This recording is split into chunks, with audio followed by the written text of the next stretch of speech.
Hello and welcome to Unabridged, the weekly podcast where teachers take on books. This is Sarah. Join us for bookish episodes and a monthly book club pick. This is Ashley. Find us on Instagram, Facebook, and Twitter at UnabridgedPod or go to our website, unabridgedpod.com, where the books we read are linked for purchase. This is Jen. Check out our Teachers Pay Teachers store, our Patreon page, and our newsletter. Please rate, review, and subscribe on Apple Podcasts to support us. You want opinions about books? We've got them. Hey, it's Ashley here with today's teaching tidbit. I wanted to talk today about books that have helped to cultivate mindfulness in kids, and I wanted to share some that I have used specifically with my own children and that I find really helpful. And I guess this has been on my mind because these are tumultuous times and it is a lot to process, and it's a lot to process for kids and also for adults. And so I have found that it's more important than ever to find ways to work through relationships with each other and to process our feelings in a way that's productive. And I also wanted to share before I talked about the books that I do not come by this easily. I, as my friends can certainly attest, I am a really passionate person, and I often joke that there are flames right under the surface of my skin, and that I'm quick to feel anger, and I often feel enraged about things, and sometimes that can be really helpful, and it helps me to resist and to make changes and to fight for things that I believe are important. But it also means that that is the instinct that often comes to me, is to react with anger, and I've had to work really hard on that. And again, I try to, one of the things I try to do is focus on the fact that anger is not always negative, and that it can be really positive to feel enraged about something that is unjust, but we also have to find a way to navigate in the world. And so that's part of how I've come about thinking about this a lot for myself as well as for my family. So I just wanted to share that because I am by no means an expert, and certainly it's something that I have to work on every day. So one of the books that I absolutely love, and this is probably the first one that I had with my children, is a book called I Am Peace, and it is by Susan Verde, and the illustrations are by Peter H. Reynolds. And if you follow my posts about children's books, you know that I am here for anything that Peter H. Reynolds does. He has books on his own that he writes and illustrates, but then there is a series that is a partnership between Susan Verde and Peter H. Reynolds that I think all of the ones that I've read in that series are phenomenal. But I Am Peace is one that really helps kids to focus on centering themselves amid trying times. And so what I love is that it has gorgeous illustrations, and it celebrates nature and helps kids to recognize how it can feel to kind of have that feeling of being unmoored when a situation is really challenging. And then it helps kids through very intentional, almost meditative descriptions. It helps kids ground themselves in their breath and in the moment, and it helps them to find stability, and through that stability to find things to celebrate about themselves in the ways that they can make the world better. And so I just think it's really amazing. There are also yoga poses that go with the book, and those are in the end of the book, and they show kids how to do the positions and what those positions do for your body. And again, that's true not just in this book, but in all the ones in the series.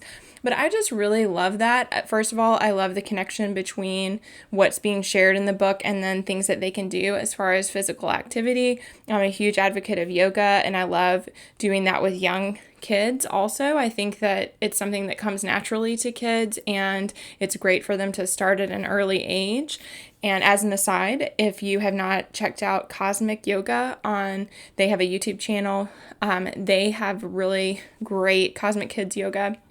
Has really great programs for kids that tell popular stories and like classic stories, and the person tells the story through yoga poses, which is really cool and really fun. My girls really love that.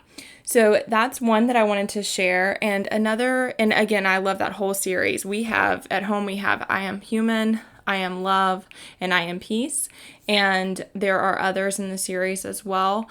And I just think all of them, what they have in common is this focus on accepting that there are hard things, and also recognizing the way that we can make things better through handling bad situations in the best way that we can. And so I think that's really lovely.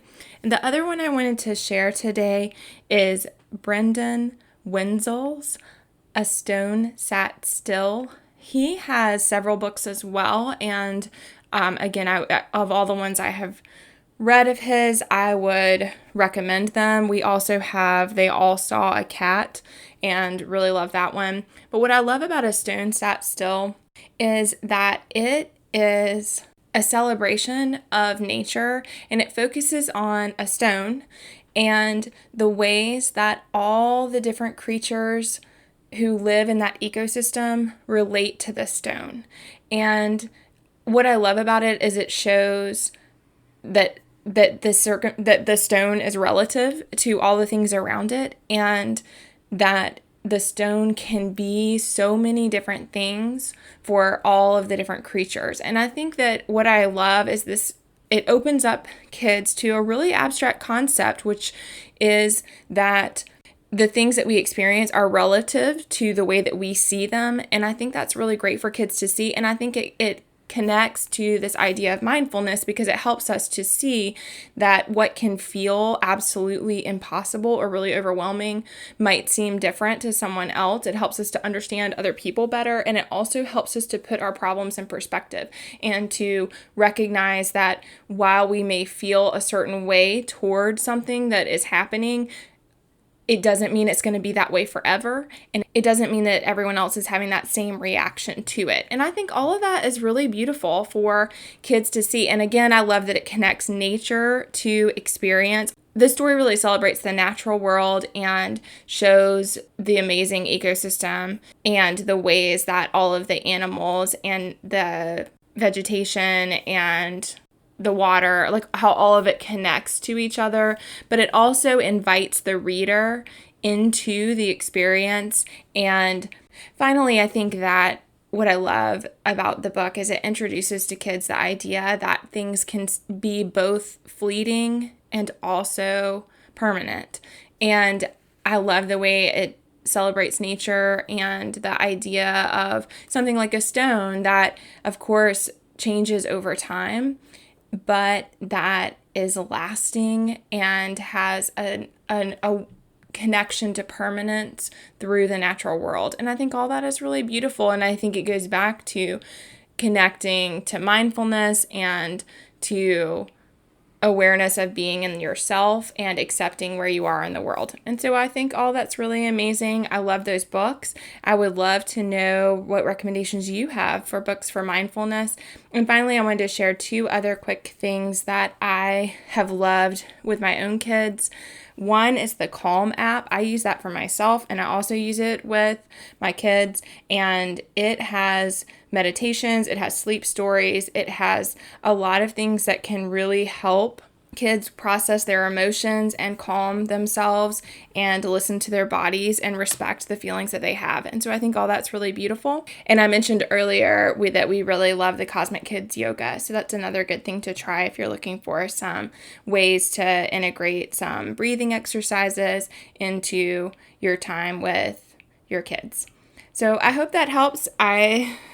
It's been on my mind. It's something that I work through with older kids as well, but I wanted to share a couple of picture books that I think would be great for kids who are reading at the picture book level. Thanks for listening.